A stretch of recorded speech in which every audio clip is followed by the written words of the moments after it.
에스겔 8장 1절부터 읽습니다. 시작.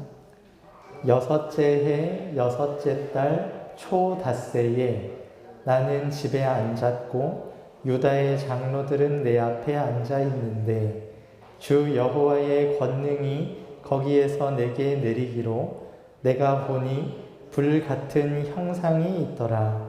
그 허리 아래의 모양은 불 같고 허리 위에는 광채가 나서 단 쇠 같은데 그가 손 같은 것을 펴서 내 머리털 한 모숨을 잡으며 주의 영이 나를 들어 천지 사이로 올리시고 하나님의 환상 가운데에 나를 이끌어 예루살렘으로 가서 안뜰로 들어가는 북향한 문에 이르시니 거기에는 질투의 우상 곧 질투를 일어나게 하는 우상의 자리가 있는 곳이라. 이스라엘 하나님의 영광이 거기에 있는데 내가 들에서 본 모습과 같더라. 그가 내게 이르시되 인자야 이제 너는 눈을 들어 북쪽을 바라보라 하시기로 내가 눈을 들어 북쪽을 바라보니 제단문 어귀 북쪽에 그 질투의 우상이 있더라. 그가 또 내게 이르시되 인자야 이스라엘 족속이 행하는 일을 보느냐. 그들이 여기에서 크게 가증한 일을 행하여 나로 내 성소를 멀리 떠나게 하느니라. 너는 다시 다른 큰 가증한 일을 보리라 하시더라. 그가 나를 이끌고 뜰문에 이르시기로 내가 본즉 담에 구멍이 있더라. 그가 내게 이르시되 인자야 너는 이 담을 헐라 하시기로 내가 그 담을 허니 한 문이 있더라. 또 내게 이르시되 들어가서 그들이 거기에서 행하는 가증하고 악한 일을 보라 하시기로 내가 들어가 보니 각양 곤충과 가증한 짐승과 이스라엘 족속의 모든 우상을 그 사방 벽에 그렸고 이스라엘 족속의 장로 중 70명이 그 앞에 섰으며 사반의 아들 야사냐도 그 가운데에 섰고 각기 손에 향로를 들었는데 향연이 구름같이 오르더라. 또 내게 이르시되 인자야 이스라엘 족속의 장로들이 각각 그 우상에 방한 어두운 가운데에서 행하는 것을 내가 보았느냐. 그들이 이르기를 여호와께서 우리를 보지 아니하시며 여호와께서 이 땅을 버리셨다 하느니라. 또 내게 이르시되 너는 다시 그들이 행하는 바 다른 큰 가증한 일을 보리라 하시더라. 그가 또 나를 데리고 여호와의 전으로 들어가는 북문에 이르시기로 보니 거기에 여인들이 앉아 담무스를 위하여 애곡하더라. 그가 또 내게 이르시되 인자야 내가 그것을 보았느냐. 너는 또 이보다 더 큰 가증한 일을 보리라 하시더라. 그가 또 나를 데리고 여호와의 성전 안뜰에 들어가시니라. 보라 여호와의 성전문 곧 현관과 제단 사이에서 약 25명이 여호와의 성전을 등지고 낯을 동쪽으로 향하여 동쪽 태양에게 예배하더라. 또 내게 이르시되 인자야 내가 보았느냐. 유다 족속이 여기에서 행한 가증한 일을 적다 하겠느냐. 그들이 그 땅을 폭행으로 채우고 또 다시 내 노여움을 일으키며 심지어 나뭇가지를 그 코에 두었느니라. 그러므로 나도 분노로 갚아 불쌍히 여기지 아니하며 긍휼을 베풀지도 아니하리니 그들이 큰 소리로 내 귀에 부르짖을지라도 내가 듣지 아니하리라. 아멘. 저희가 지난 몇 주 동안 에스겔 6장과 7장 말씀에서 이스라엘 산과 이스라엘 땅에 관한 심판이 선포되는 것을 살펴보았습니다. 하나님의 불타는 진노는 칼, 전염병, 기근 등으로 이스라엘 모든 무리에게 쏟아질 것입니다. 대부분의 사람은 죽을 것이고 살아남은 소수는 이방인의 땅으로 흩어지게 될 것입니다. 이런 끔찍한 일이 일어나는 이유는 무엇일까요? 자비롭고 은혜롭고 노하기를 더디하시는 인자와 진실이 많은 하나님께서 아브라함 때부터, 사실은 창세 전부터 심혈을 기울여서 지키시고 기르신 하나님의 백성에게 하나님의 진노가 임하는 까닭은 무엇일까요? 하나님께서 진노하시는 주된 이유는 우상 숭배입니다. 하나님은 하나님의 백성이 하나님을 버리고 우상을 섬기는 것을 가증한 일이라고 여기십니다. 그리고 그것에 대해서 진노하십니다. 에스겔 8장은 하나님께서 이토록 진노하시게 한 큰 가증한 일이 구체적으로 어떻게 진행되었는지를 환상 가운데서 알려주십니다. 에스겔은 이 환상이 주어진 날짜를 이렇게 기록하고 있습니다. 1절 말씀을 보면 여섯째 해 여섯째 달 초닷새에, 여섯째 해 여섯째 달 초닷새에 이런 환상이 임했다라는 것을 말씀을 하는데요. 이 여섯째 해 여섯째 달 초닷새는 에스겔이 처음 하나님의 영광을 본 때로부터 14개월이 지난 시점이었습니다. 에스겔이 다섯째 해 넷째 달 초닷새에 하나님의 영광을 처음 만났었는데 이제 14개월이 흐른 후에 이 현대의 날짜로 치면은 주전 592년 9월 17일경에 하나님께서 에스겔을 예루살렘으로 데려가십니다. 이때는 예루살렘이 함락되려면 한 5, 6년 정도가 남은 시점입니다. 하나님께서 에스겔을 예루살렘으로 데려가셔서 보여주시는 장면이 4가지가 있습니다. 그것을 차례로 한번 살펴보려고 합니다.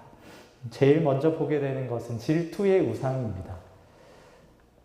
8장 3절 후반부부터 6절까지를 보면 안뜰로 들어가는 북향한 문에 이르시니 거기에는 질투의 우상, 곧 질투를 일어나게 하는 우상의 자리가 있는 곳이라. 이스라엘 하나님의 영광이 거기에 있는데 내가 들에서 본 모습과 같더라. 그가 내게 이르시되 인자야 이제 너는 눈을 들어 북쪽을 바라보라 하시기로 내가 눈을 들어 북쪽을 바라보니 제단문 어귀 북쪽에 그 질투의 우상이 있더라. 그가 또 내게 이르시되 인자야 이스라엘 족속이 행하는 일을 보느냐. 그들이 여기에서 크게 가증한 일을 행하여 나로 내 성소를 멀리 떠나게 하느니라. 너는 다시 다른 큰 가증한 일을 보리라 하시더라. 이 질투의 우상이 어디쯤에 있었을까 이거를 좀 추측을 해보면 이게 예루살렘 성전의 약도입니다. 이 좀 작아서 복잡하게 보이실 것 같은데요. 일단은 이 위에 부분이 성전 구역이고 이 아래 부분은 왕궁입니다. 여기는 왕이 진무를 보는 곳이고 이 위에 부분이 북쪽, 왕궁의 북쪽 부분이 성전 구역인데요. 이 말씀에서 북쪽에 질투의 우상의 자리가 있었다 하는 것은 이 북쪽에 있는 문의 이 부분쯤에 문 곁에 질투의 우상이 있었다라는 것을 알려줍니다. 이 동쪽 문은 하나님이 쓰시는 문이기 때문에 사람들이 다니지를 않았습니다. 남쪽은 이게 왕궁이랑 바로 연결이 되어 있기 때문에 왕족들이나 드나들던 곳이에요. 그러니까 일반 백성들은 이 북문으로 들어옵니다. 주 출입문이 북문입니다. 그런데 그 주 출입문의 한가운데 그 문 바로 앞에 질투가 일어나게 하는 질투의 우상이 있었다 하는 것을 우리에게 알려주시면서 하나님께서 이것을 몹시 언짢아 하셨다 하는 것을 말씀하세요. 이 우상이 질투의 우상이라고만 되어 있어서 무슨 신의 우상이었는지를 모릅니다. 그리고 그게 어떻게 생겼는지, 뭘로 만들었는지 그런 것을 알 수는 없지만 이게 하나님의 질투를 일으키는 우상이었다는 것에 주목해야 합니다. 이 하나님께서 바로 그 우상 곁으로 에스겔을 데려가시는데요. 하나님의 영광이, 이스라엘 하나님의 영광이 거기에 있습니다. 하나님의 영광과 질투의 우상이 나란히 서 있는 겁니다. 하나님의 영광에 비해서 그 질투의 우상은 어떤 모습이었을까요? 그 질투의 우상이 얼마나 크고 화려하게 꾸며진 우상이었는지는 지금 우리는 알 수는 없지만 그게 하나님의 영광 앞에서는 무척 초라하고 보잘것없는 것이라는 것을 우리가 상상으로 알 수 있습니다. 하나님의 영광은 찬란한 광채가 나는 영광이거든요. 그런데 그 질투의 우상은 번쩍번쩍하는 귀금속으로 꾸며놨다 한들 그 자체로는 아름다움도 생명도 없는 것이니까요. 들을 수도 말할 수도 움직일 수도 없는 돌이나 나무에 불과한 것입니다. 그런데 이스라엘은 이 찬란한 하나님의 영광을 버리고 이 쓸모없고 볼품없는 우상에게 의지하고 있습니다. 하나님께서는 이 크게 가증한 일 때문에 하나님이 거하시는 하나님의 성소를 멀리 떠나겠다고 말씀하십니다. 이후에 살펴보겠지만 실제로 하나님의 영광이 떠나는 모습을 이제 에스겔이 또 보게 됩니다. 그 다음으로 보여주시는 우상숭배 장면은 장로들이 분향하는 장면입니다. 7절부터 보면 그가 나를 이끌고 뜰 문에 이르시기로 내가 본즉 담에 구멍이 있더라. 그가 내게 이르시되 인자야 너는 이 담을 헐라 하시기로 내가 그 담을 허니 한 문이 있더라. 또 내게 이르시되 들어가서 그들이 거기에서 행하는 가증하고 악한 일을 보라 하시기로 내가 들어가 보니 각양 곤충과 가증한 짐승과 이스라엘 족속의 모든 우상을 그 사방 벽에 그렸고 이스라엘 족속의 장로 중 70명이 그 앞에 섰으며 사반의 아들 야하사냐도 그 가운데에 섰고 각기 손에 향로를 들었는데 향연이 구름같이 오르더라. 과연 이 밀실이 어디에 있었을까? 장로들은 어디에서 이런 분향을 한 걸까를 추측을 해보면 여기가 이제 북문이면 이 문을 구성하는 벽이 지금은 그림에선 이렇게 선으로 되어 있지만 이런 골방이 딸린 벽이었을 것으로 추정을 하고요. 이 벽을 뚫고 이 안에서 우상을 그려놓고 70명의 장로들이 분향을 했을 것으로 추정을 합니다. 이스라엘의 장로들, 지도자들입니다. 그들이 은밀하게 이 골방에서 우상에게 분향하는 장면을 목격을 합니다. 그것에 대해서 하나님께서 에스겔에게 이렇게 말씀하십니다. 또 내게 이르시되 인자야 이스라엘 족속의 장로들이 각각 그 우상에 방한 어두운 가운데에서 행하는 것을 내가 보았느냐. 그들이 이르기를 여호와께서 우리를 보지 아니하시며 여호와께서 이 땅을 버리셨다 하느니라. 여호와께서 우리를 보지 아니하시며 여호와께서 이 땅을 버리셨다. 이스라엘 장로들이 이 우상들에게 분향하면서 하는 말이 이것이라는 것을 하나님께서 알려주십니다. 지금 이스라엘의 운명이 매우 위태로운 상황이거든요. 바벨론에게 이미 한번 함락을 당했고 그들의 왕이 끌려갔고 왕과 함께 예루살렘에 남아있던 똑똑한 사람들, 쓸만한 사람들은 다 포로로 잡혀가 있는 상태고 이제 바벨론이 세운 왕이 이제 속국의 신하 신세로 예루살렘을 다스리고 있는 비참한 상황입니다. 거의 망한 거예요. 거의 망한 그 상황에서 여호와께서 우리를 보지 아니하시며 여호와께서 이 땅을 버리셨다라고 말하는 것입니다. 이러한 낮아짐의 경험, 이러한 외부 세력에 의해서 힘을 잃고 주권을 상실하는 경험은 하나님께서 이스라엘이 회개하라고, 돌이키라고, 징계로 하게 하시는 경험입니다. 하나님께서 그들을 보지 않으시고 버렸기 때문에 하시는 일이 아니에요.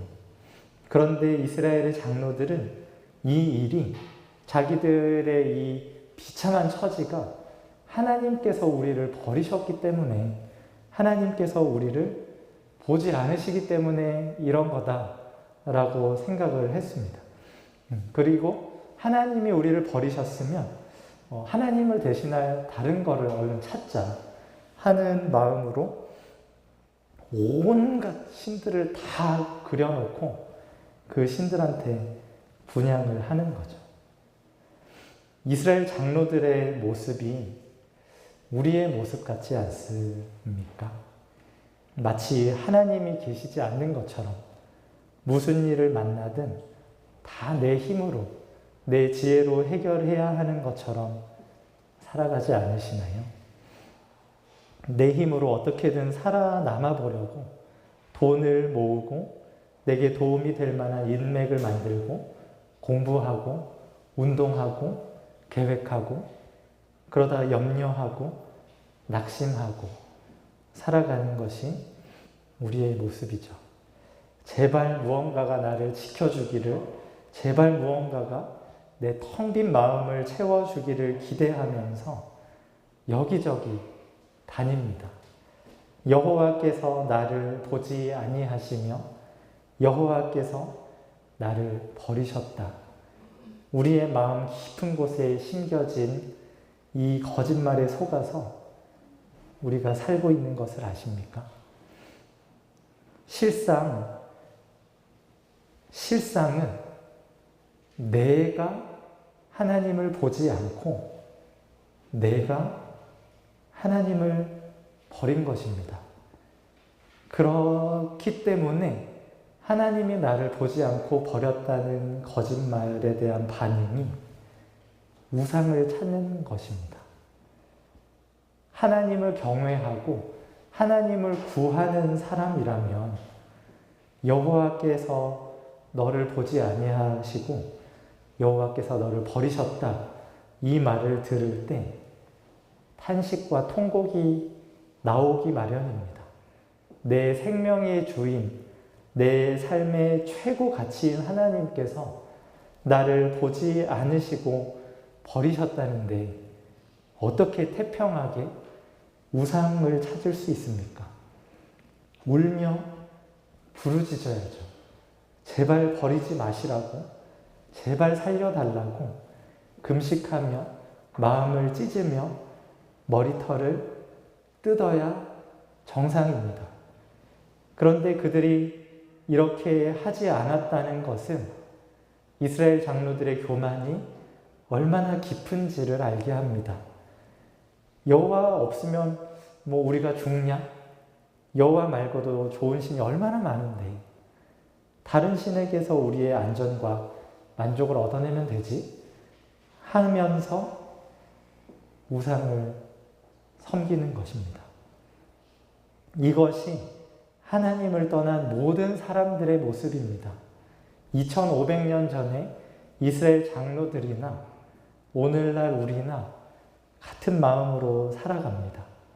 하나님 없이도 살 수 있다는 마음을 먹고 하나님께서 나를 보지 않고 하나님께서 나를 버리셨다 하면서 은근히 하나님을 탓하면서 살아가는 것이 우리의 모습이죠. 그런 우리를 향해서 진노하실 수밖에 없습니다. 그 다음으로 보여주시는 환상은 여인들의 애곡입니다. 14절에 그가 또 나를 데리고 여호와의 전으로 들어가는 북문에 이르시기로 보니 거기에 여인들이 앉아 담모스를 위하여 애곡하더라. 이제 여호와의 전으로 들어가는 북문으로 이동을 합니다. 이 북문에 여인들이 담무스를 위해서 애곡하는 장면. 하나님을 향해서 울고 탄식해야 하는 사람들이잖아요. 여호와께서 우리를 보지 않으시고 여호와께서 우리를 버리셨다고 한다면 하나님 앞에서 울고 애곡해야 하는 것이 정상인데 이 사람들이 담무스를 위하여 애곡합니다. 담무스는 바벨론 신화의 등장인물입니다. 건기에는 지하 세계로 내려갔다가 우기에 지상으로 올라오는 신이라고 알려져 있는데요. 이렇게 담무스를 위해서 애곡을 하는 것은 비가 내리기를 기대하는 것입니다. 비가 흡족하게 내려서 농사가 잘 되게 해달라고. 그렇게 하려고 이제 담무스를 위해서 우는 풍습이 있었다고 하는데요. 하나님의 백성이 하나님을 버리고 다른 신에게 비를 내려주기를 잘 먹고 잘 살 수 있게 도와달라고 비는 이 모습을 하나님께서 어떻게 보시겠습니까?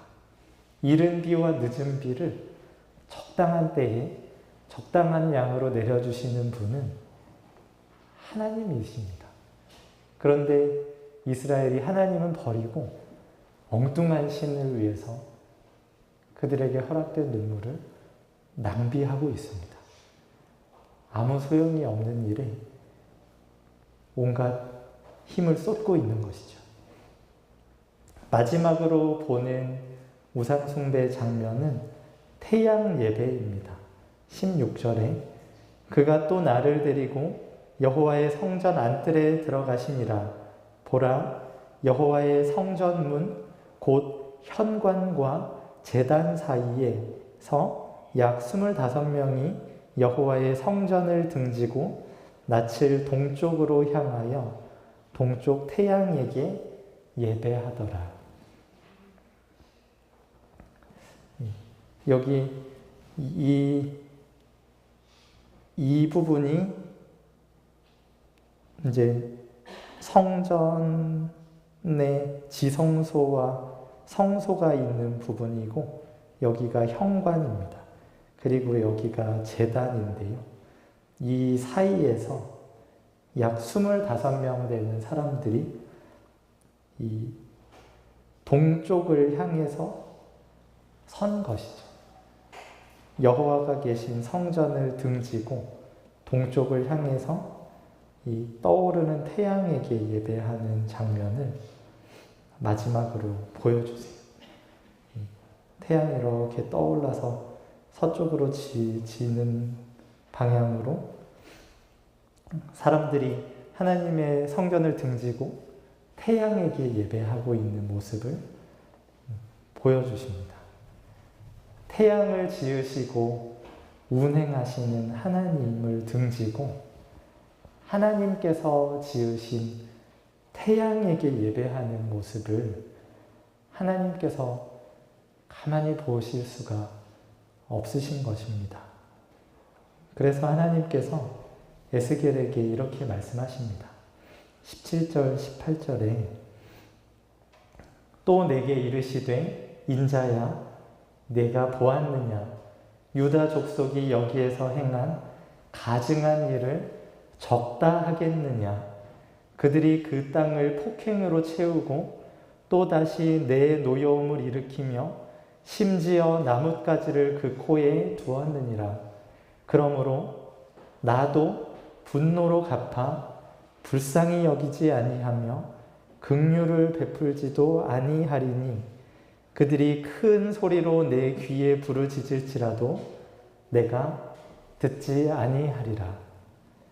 하나님께서 이 4가지 우상숭배 장면을 본 에스겔에게 결론적으로 하시는 말씀이세요. 아까 장로들이 밀실에서 우상에게 분향하면서 한 말이 뭔지 기억이 나시나요? 여호와께서 우리를 보지 아니하시며 여호와께서 이 땅을 버리셨다. 그러나 실은 이스라엘 족속이 하나님을 보지 않고 하나님을 버린 것입니다.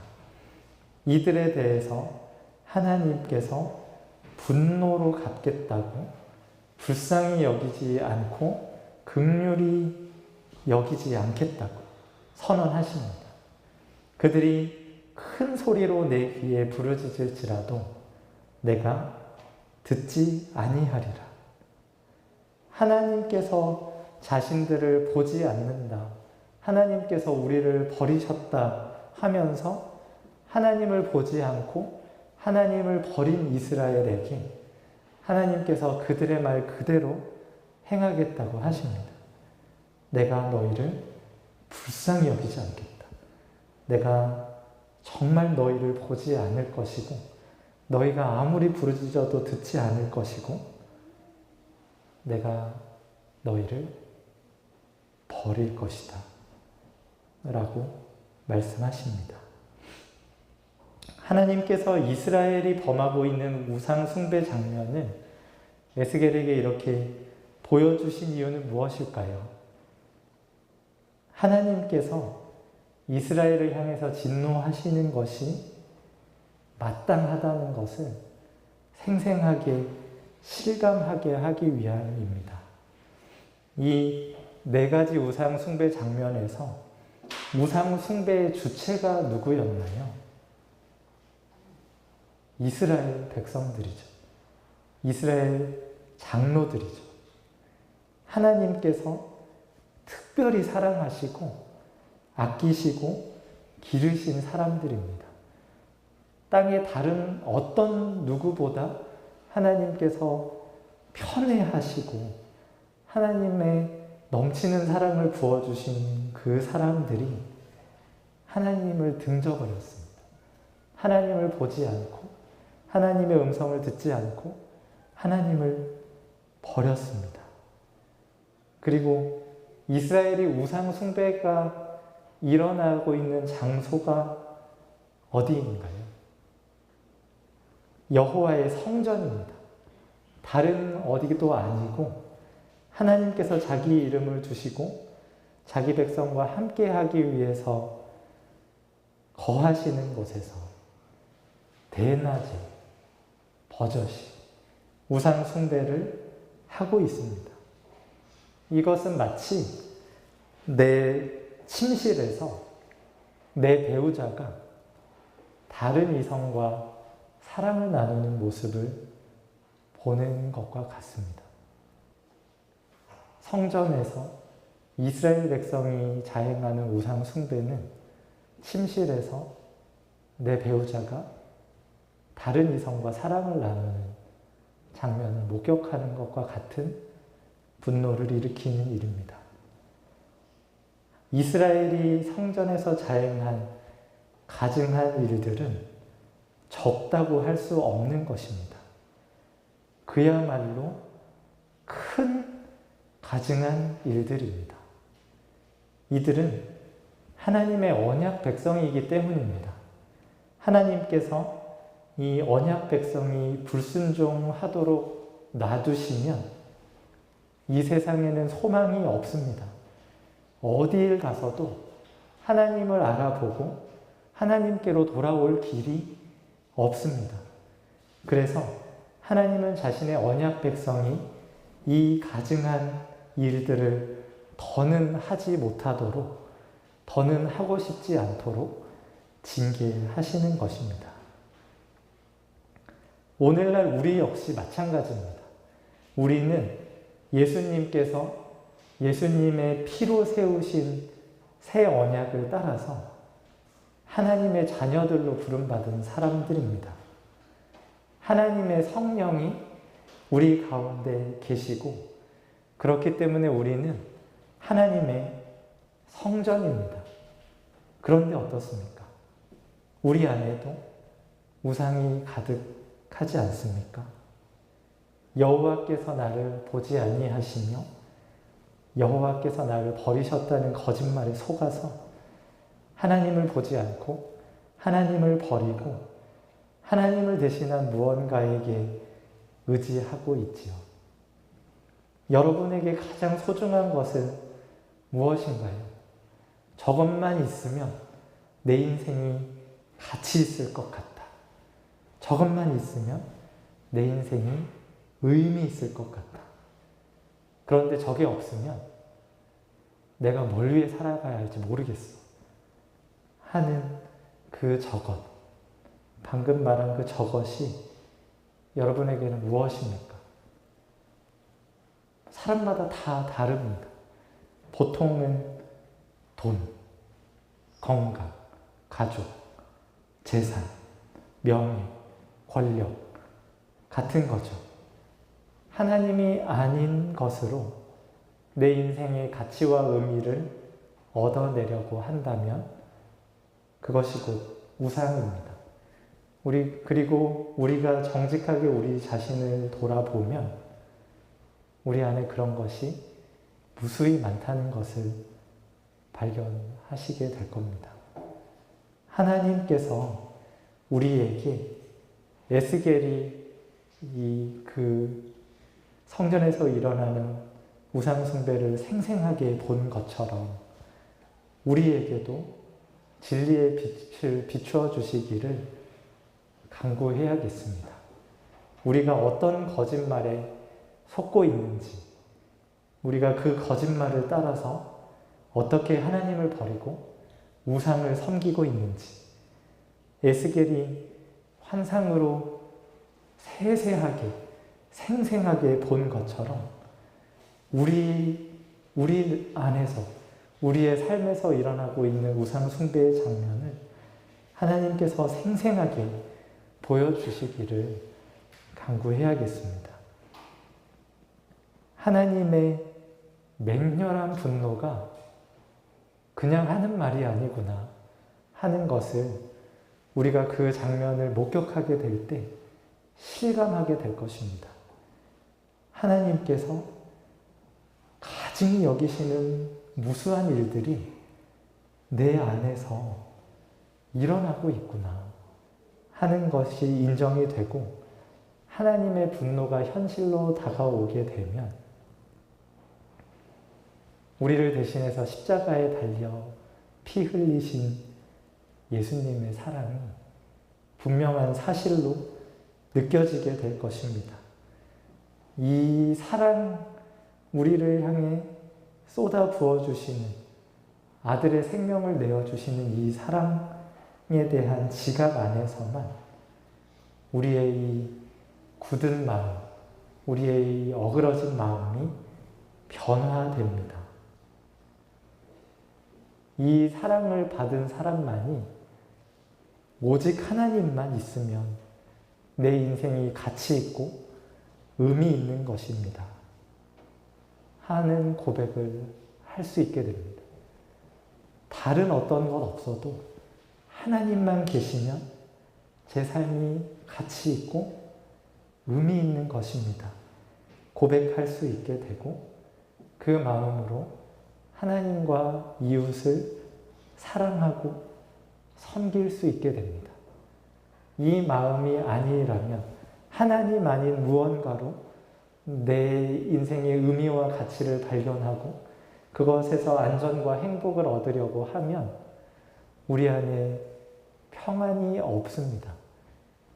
우상은 우리에게 아주 달콤하게 너가 나만 가지면 행복할 거야, 너가 나만 가지면 만족할 거야 라고 속삭이지만 정작 가지면 가질수록 더 공허해지거든요.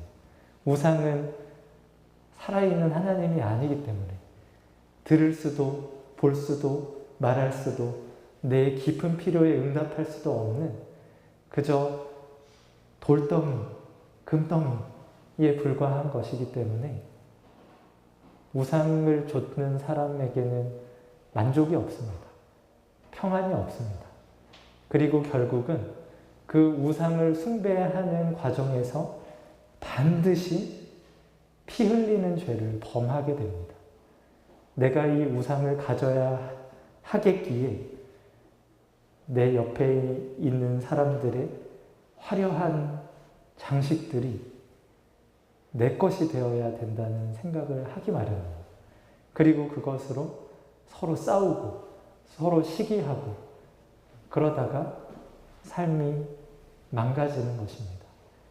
하나님은 우리가 그러한 비참한 삶에서 나오기를 원하십니다.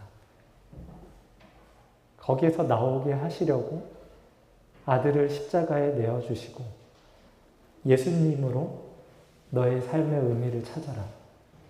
내가 너에게 준 아들로 내가 이미 너의 가치를 증명했다 하십니다. 그리고 하나님만으로 내 하나님 삼는 삶 가운데 사랑하고 섬기는 삶을 가능하게 하십니다.